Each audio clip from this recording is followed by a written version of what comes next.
आज की इस प्रेस वार्ता का जो मेन मुद्दा है वो है केजरीवाल जी की जो रोजगार गारंटी हिमाचल प्रदेश के लिए दी गई है, उसके बारे में आज हम लोग यहाँ पे बातचीत करेंगे।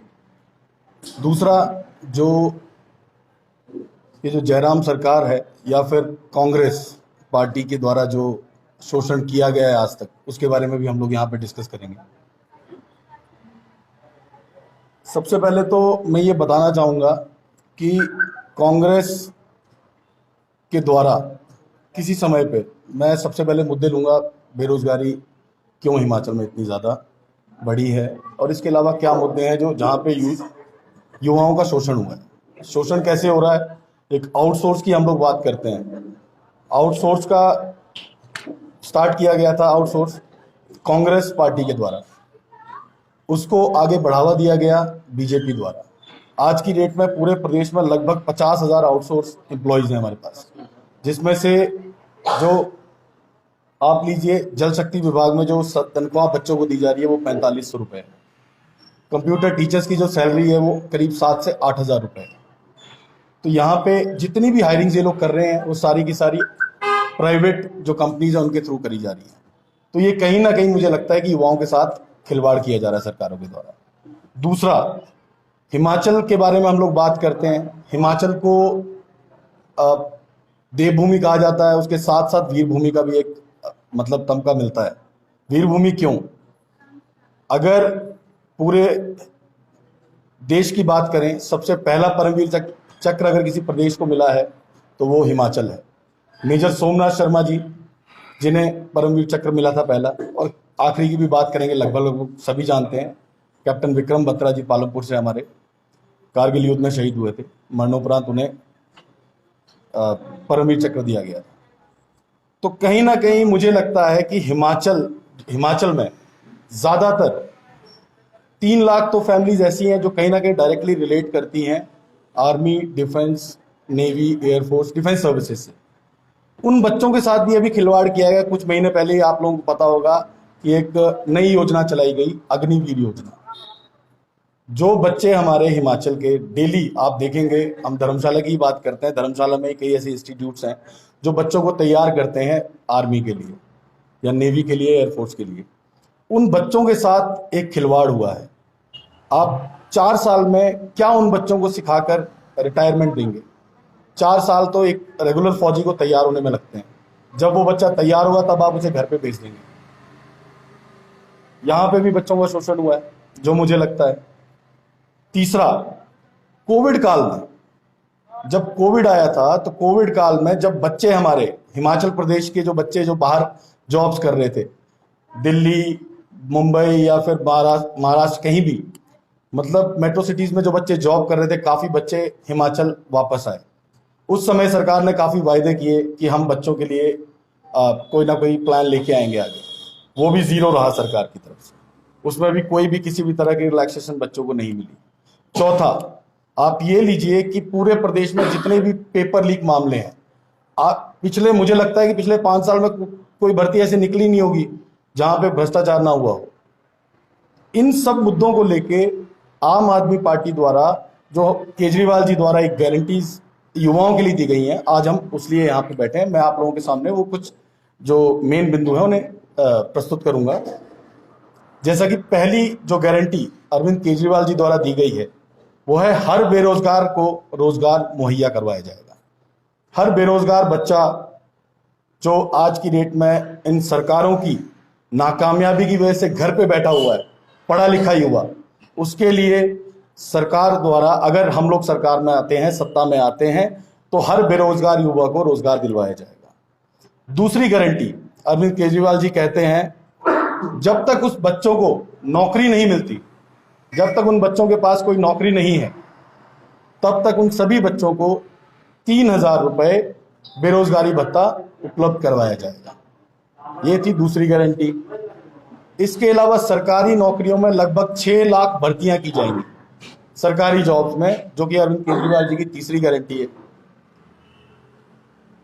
सरकारी क्षेत्र की भर्तियों में जो सिफारिश चलती थी, जो भ्रष्टाचार होता था, जो कैपेबल बच्चे हमारे रह जाते थे, उन बच्चों के लिए, उनके हक में कि किसी भी तरह का भ्रष्टाचार यहाँ पे नहीं होगा।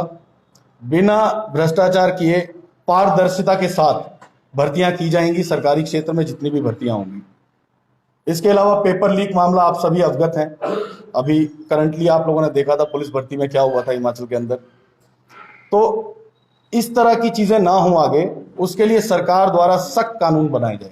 पेपर लीक मामला कोई भी इस तरीके का ना हो, इसके अगेंस्ट सख्त कानून बनाए जाएंगे, सख्त सजा का प्रावधान किया जाएगा। सुनिश्चित किया जाएगा कि बिना पेपर लीक हुए सारी परीक्षाएं हों और सही उसका रिजल्ट निकले। तो ये 5 जो गारंटीज हैं जो केजरीवाल जी, हमारे राष्ट्रीय संयोजक श्री अरविंद केजरीवाल जी द्वारा हमारे युवाओं के लिए, हिमाचल प्रदेश के युवाओं के लिए दी गई हैं। कुछ बातें आप लोगों से बोलना चाहूंगा। ये कहीं ना कहीं गारंटियां हम लोगों से रिलेट करती हैं, कहीं ना कहीं सारी की सारी गारंटीज जो सर्कमस्टेंसेस हमारे हिमाचल के अंदर चल रहे हैं, जिस वजह से हमारे बेरोजगार युवा जो भाई बहने जो आज की डेट में घरों पे बैठे हैं, उन सब के लिए मुझे लगता है कि जो गारंटियां अरविंद केजरीवाल जी द्वारा दी गई हैं, ये हर तरह से सक्षम है कि उनके लिए एक अच्छा प्लेटफॉर्म हम तैयार कर पाए। इसके अलावा कोई सवाल आप लोग करना चाहें? रोजगार संघर्ष यात्रा तो कांग्रेस की निकाल दी है। देखिए, रोजगार संघर्ष यात्रा जो है, अगर वो युवाओं के लिए हो तो ज्यादा अच्छा है। यहाँ पे कहीं ना कहीं दिख रहा है कि ये लोग अपनी ऐड कर रहे हैं। नारेबाजी आप देखिएगा किनके नाम की हो रही है। सरकार को आड़े हाथों लेना होता है इन लोगों को। तो पिछले 5 साल में इन्होंने ये मुद्दा कभी विधानसभा में क्यों नहीं उठाया? कहा गया है कि 3,000 रुपए दी जाएगी, उसके लिए कोई क्राइटेरिया भी रहेगा, समय सीमा भी रहेगी, या ऐसे ही ग्रास के तौर पे दी जाएगी? देखिए, ऐसे तो सबसे पहले तो डेटा मेंटेन करना पड़ेगा इन चीज़ों के लिए, ठीक है ना। हर चीज़ का एक क्राइटेरिया होगा। डेफिनेटली जो बच्चे घरों पे आज की डेट में बैठे हुए हैं उनको बताया जाएगा किस तरीके से अपने आप को रजिस्टर कराया जा सकता है, उसके बाद ही ये सब इम्प्लीमेंट होगा। 3,000 देंगे जी, हर महीने दे दिए, मेरे कुछ को करते हैं जी। 5 साल बाद देखिए, डेफिनेटली क्राइटेरिया रहेगा। अभी ये चीज अनाउंस की गई है, ठीक है जी। ये चीजें सरकार आने के बाद होंगी। जैसे ही हमारी सरकार आती है उसके बाद आपको ये चीजें पता चल जाएंगी किस तरीके से ये इम्प्लीमेंट होनी है ग्राउंड में। हर चीज प्लान है। अभी तक रिकॉर्ड नहीं है कितने पात्र हैं, कितना खर्चा होगा। देखिए, अगर बात करें नॉर्मली, हम आज की डेट में हिमाचल प्रदेश में जो बेरोजगारी दर है वो 12.1%, जो करंट मार्च का जो डेटा है वो कहता है, ये लास्ट मार्च का, जिसमें 12.1% जो युवा है वो बेरोजगार घरों में बैठे। तो डेफिनेटली लगभग 8 लाख के करीब ये बच्चे हैं, ठीक है। तो कहीं ना कहीं ये चीजें ध्यान में रख के ही ये चीजें बनाई गई। धन अर्जित करने के लिए देखिए, मैं एग्जांपल ही देना चाहूंगा एक आपसे। अभी अभी आपने 7-8-10 दिन पहले की बात है, पंजाब में आप लोगों ने देखा होगा कि जो टोल टैक्स बैरियर्स थे पंजाब के नेशनल हाईवेज में या कहीं पे भी, वो सारे के सारे अब माफ कर दिए गए, बंद कर दिए गए। इसके अलावा पंजाब सरकार ने लास्ट 2 महीने पहले करीब 10,000 साढ़े 10,000 करोड़ का जो कर्जा है, जो पंजाब सरकार पे करीब 4 लाख करोड़ का कर्जा है, उसमें से वो वापस किया। धन तो सर देखिए, जो धन अर्जित होता है, डेफिनेटली हम लोग अगर डेली जो अपना डेली यूज के लिए सामान भी यूज करते हैं, उसमें भी हम लोग सरकार को कहीं ना कहीं टैक्स पे कर रहे हैं, तो उसी से आएगा। तो अभी तक सरकार की नीति जी, आपका बोलने का मतलब अभी तक जो धन है वो नहीं आ रहा है। देखिए, आ रहा है। ये तो सरकार की नाकामी है कि आप पे नहीं लगा रही है। आ रहा है, धन तो आ रहा है।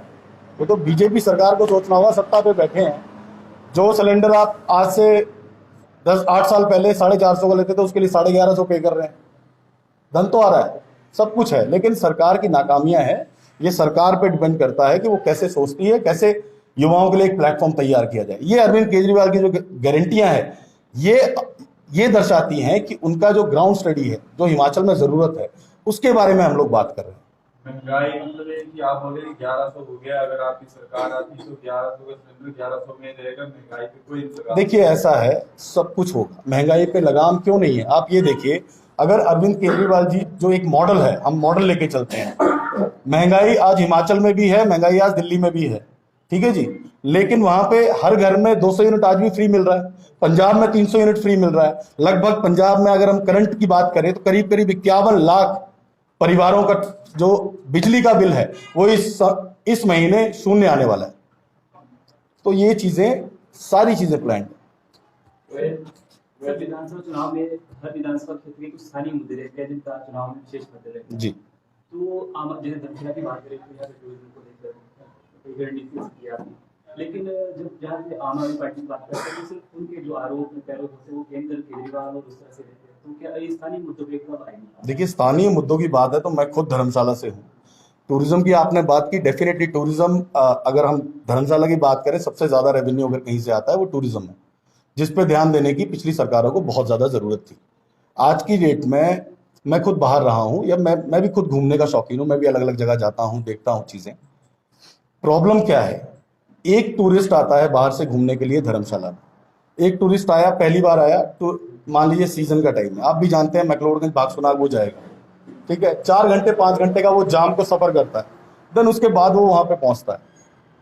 नेक्स्ट टाइम क्या है, मान लीजिए उस बार तो उसने मैनेज कर लिया, 5 घंटे 6 घंटे के जाम में सफर किया, सब कुछ किया, एंजॉय किया, अपना 2 दिन चले गए। नेक्स्ट टाइम जब प्लान बनेगा टूरिस्ट, तो वो सबसे पहले कहीं ना कहीं उसके मन में एक चीज का ख्याल रहेगा, यार धर्मशाला नहीं जाना, एक काम करते हैं, कोई ऐसी जगह देखते हैं जहाँ पे कनेक्टिविटी अच्छी है, हम लोगों को इस चीज में सफर ना करना पड़े, ठीक है।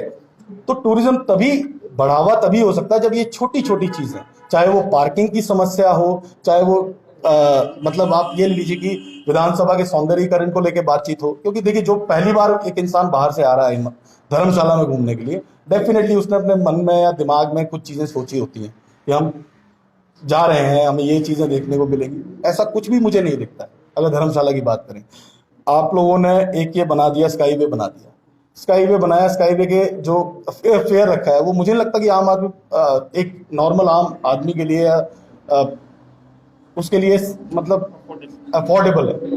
तो ये चीजें सोच के चलना होगा। अगर धर्मशाला में वाकई में टूरिज्म के लिए कुछ करना चाहते हैं तो सबसे पहले तो देखिए, मुझे लगता है हमारे दोनों विधायक, पिछले दोनों विधायक ये बोलते बोलते चले गए कि पार्किंग की समस्या, पार्किंग आप साइड रखिए, मोदी जी आते हैं एक दिन तो यहाँ से जितने गाय बैल यहाँ पे दिखते हैं, शाम को मैं 3 दिन पहले का बता रहा हूँ आपको, मेरे सामने एक बाहर की गाड़ी एक गाय को मार के चली गई, ठीक है जी, 3 दिन पहले की है, और ये योलकेंट की घटना बता रहा हूं मैं आपको।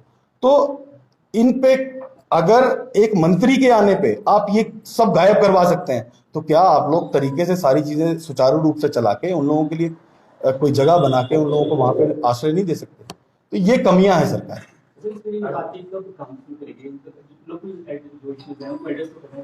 देखिए, लोकल इश्यूज को एड्रेस करने की बात है, हम लोग जब भी कहीं बात करते हैं, इंटरव्यू देते हैं, हम डेफिनेटली उठाते हैं ये मुद्दे। आपसे शायद मेरा साक्षात्कार ना हुआ उससे पहले, परंतु जिन जिन से मेरा हुआ मैंने ये मुद्दे उठाए हैं और मैं आगे भी इनको उठाता रहूंगा। और डेफिनेटली ये मेरी लोकल विधानसभा की बात है तो इस पर तो मैं उठाऊंगा मुद्दे।